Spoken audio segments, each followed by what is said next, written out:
जो अगला क्वेश्चन है 7वां नंबर, वो हमारा है। जो महाजनपद काल था तो 16 महाजनपद थे, 16 में से 8 महाजनपद अकेले उत्तर प्रदेश में थे, तो उनके बारे में जानकारी हम इससे करेंगे। तो प्रश्न क्या है, प्राचीन महाजनपद काल के कितने महाजनपद उत्तर प्रदेश में स्थित थे, विस्तार से वर्णन कीजिए। जैसा कि हमें पता है कि 16 महाजनपद में से 8 महाजनपद उत्तर प्रदेश में स्थित थे, उसको मैप के जरिए हम समझने की कोशिश करते हैं कि कहाँ कहाँ कौन कौन से जनपद स्थित था।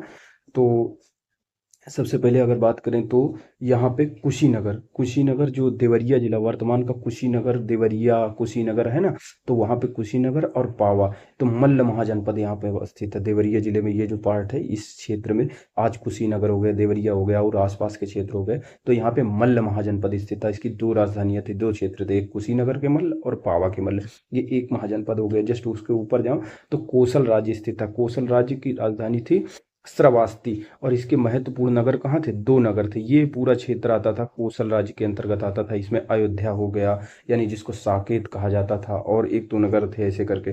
फिर नीचे जस्ट आ जाओ यहाँ पे तो ये कौसाम, ये वत्स महाजनपद था। वत्स महाजनपद में इलाहाबाद भी आता था, चित्रकूट भी आता था, ये पूरा क्षेत्र आता था वत्स महाजनपद में। इसकी राजधानी कौसाम्बी थी। जस्ट इसके पूरब अगर पश्चिम में से चले तो ये जो बुंदेलखंड का क्षेत्र है, जैसे महोबा, झांसी, हमीरपुर, बांदा, ये सारी, तो यहाँ चेदी महाजनपद स्थित था, जिसकी राजधानी सोथिवती थी।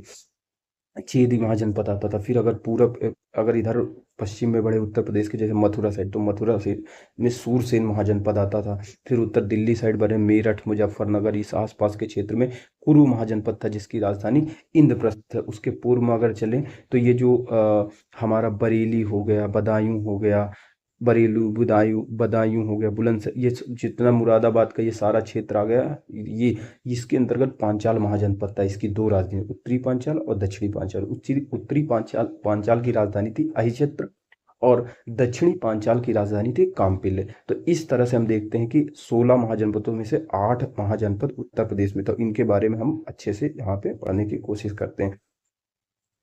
जैसे कि छठी शताब्दी ईसा पूर्व में 16 महाजनपदों का उदय होता है, जिसका विवरण कहाँ से मिलता है, बौद्ध ग्रंथ एक है अंगुत्तर निकाय, और जैन ग्रंथ भगवती सूत्र से मिलता है। इनमें से 8 महाजनपद उत्तर प्रदेश में स्थित है, जिनकी जानकारी हम कर चुके हैं।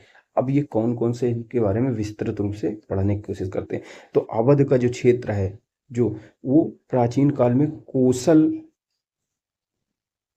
अवध का क्षेत्र प्राचीन काल में कोसल महाजनपद के अंतर्गत आता था। इसकी राजधानी थी श्रावस्ती। इसके अन्य प्रमुख नगर थे अयोध्या, जिसको साकेत भी कहा जाता है। बुद्ध काल में कोसल राज्य के दो भाग गए थे। जब बुद्ध काल आए थे उसके दो भाग हो गए थे, एक उत्तरी भाग की राजधानी साकेत और दक्षिणी भाग की राजधानी, यानी उत्तरी भाग की राजधानी क्या थी, श्रावस्ती, और दक्षिणी भाग की राजधानी साकेत थी, जिसको आज अयोध्या कहा जाता है।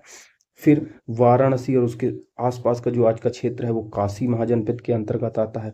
काशी महाजनपद के अंतर्गत, जैसे वाराणसी उसके आसपास का जो क्षेत्र है वो किसके अंतर्गत आता है, काशी महाजनपद के अंतर्गत आता है। फिर मल्ल महाजनपद देखो तो काशी जनपद क्या है, वाराणसी नगर इस महाजनपद की राजधानी थी। ब्रह्मदत्त, यहाँ के राजा कौन था, ब्रह्मदत्त ने कोसल को हराया था, जो उसके ऊपर अवस्थित था, जहाँ अयोध्या वगैरह आता था।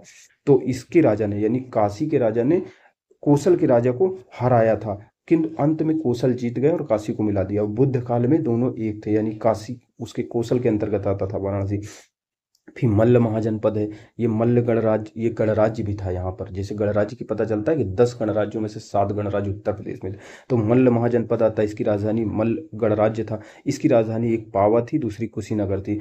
बुद्ध के समय तक इनका स्वतंत्र अस्तित्व बना रहा था। फिर इलाहाबाद और बांदा जिले के प्राचीन काल में वत्स महाजनपद आता था। इलाहाबाद और वाराणसी, जो इलाहाबाद और बांदा जिले में कौन सा आता था, वत्स महाजनपद है। इनकी राजधानी कौशाम्बी थी।